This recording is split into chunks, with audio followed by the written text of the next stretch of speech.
Hello and welcome to Nintendo Nightly, your Monday through Friday source for everything Nintendo. My name is Michael Cottrell, your host, and today on the show, I got a weird one for you. So, if you ever grew up in the 90s, you might remember Roller Coaster Tycoon, or you might remember the parent company Atari from older days. They were really big in the early days of video games, were a major contributor to games almost being obliterated as a market.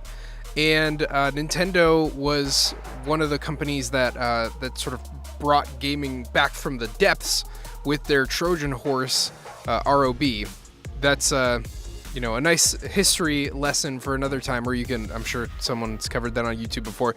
But what's funny about this is, so here we are many decades later, and Atari has started an affiliate company, Atari Game Partners, and they are asking for crowdfunding to port the mobile version of Roller Coaster Tycoon onto the Nintendo Switch. You can't make this stuff up. You can't make this stuff up. So this is different than Kickstarter, different than GoFundMe. This is on a website called StartEnginecom, which is actually pretty cool from what I can see. I didn't know about the website before today, but there's a lot of interesting opportunities to invest in, and rather than all of these people go with interesting and new ideas going to venture capitalists and to traditional money, they're opening that up to anybody who wants to get in on that. So people will sell, essentially chunks of their product or their company off to whoever is investing in it. Really cool and interesting idea. The weird part is that Atari has money. These people might be seasoned, but they're coming and starting something entirely new. For instance, the only other gaming project is something called Bright Locker, which is kind of a social media investment network. It's a really strange and new idea that is full of people starting a new company. This is just a subsidiary of Atari. Why are they? It's like, it's so weird. It's like Apple asking for money to fund their next project. Wait, who? Anyway, so we've got some video that I'm going to be kind of like cycling through here, and the video starts pitching this whole idea with like, you may have heard of Atari. We made some big old games. We got some real big kahunas.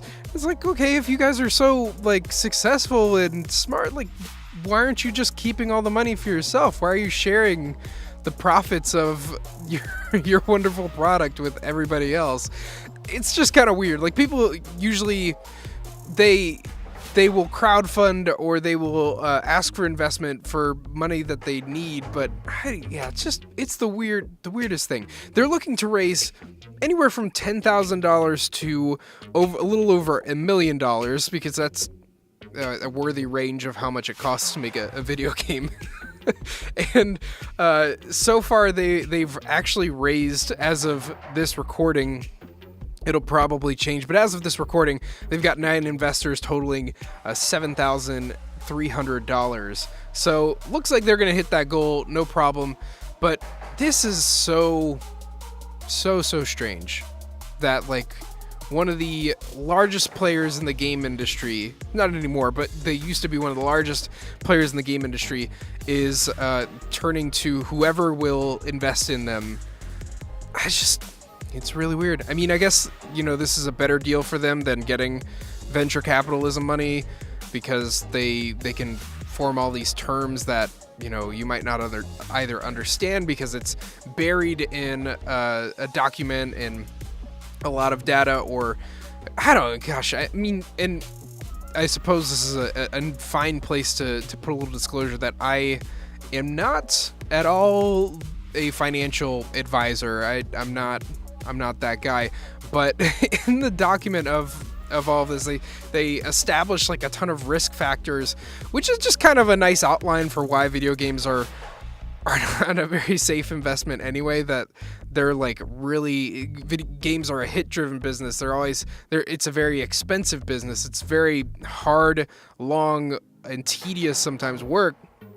And so yeah, there's a giant document if you want to read about all the risks and associated things about this, but it's just weird.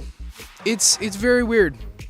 It's weird that you would need to look for, I mean, any other help outside of your own company to put a very well-known franchise on a very hot system.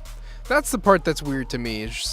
It seems like it could very well be a slam dunk, though a lot of the comments in their YouTube channel and just all the articles surrounding this is that the recent iOS port that they would be pushing over to the Switch is not the greatest version of Roller Coaster Tycoon. A lot of people did not like it, laden with microtransactions, all the things you would expect. And so, gosh, what a weird thing. And they keep talking about touch features. Like, I don't even know if this would work in the docked version of the console. They don't really show much of an example of that, so it looks like it might be one of those handheld only games. And this is of course coming on the back of all of the mobile to Switch ports, which I don't feel great about. I mean, honestly, like I'm of two minds where, you know, having this open to mobile games gives the consumers more choices, and so, you know, better games market, you know, choices are good. But at the same time, there's these sloppy, shameless, you know, copy and paste from other iOS idea games that are making their way on the Switch, and just getting the platform all, you know, all beefy for no reason. It's just full of games that you probably shouldn't care about. But that's just my hot take on it. I'm not an investor. I'm not in I don't develop games, so what I do know is that games have been getting very expensive to make, and that it is a very risky business. But at the same time, you're Atari. Get it? You guys can figure it out.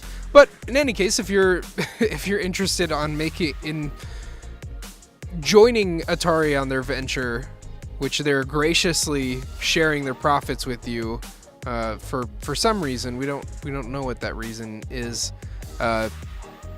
Then you can check out the links in the description and look at that. But something seems weird about this, and I don't know. There's been many a crowdfund that has gone awry, and although this one shares the profits, you gotta understand that that's only if the profits come. So in any case, that's all I got for you today on Nintendo Nightly. Kirby Battle Royale kind of sucks. Don't buy that. Darkest Dungeon has a weird DLC bug that you'll want to check out. I'll see you tomorrow for some more Nintendo goodness.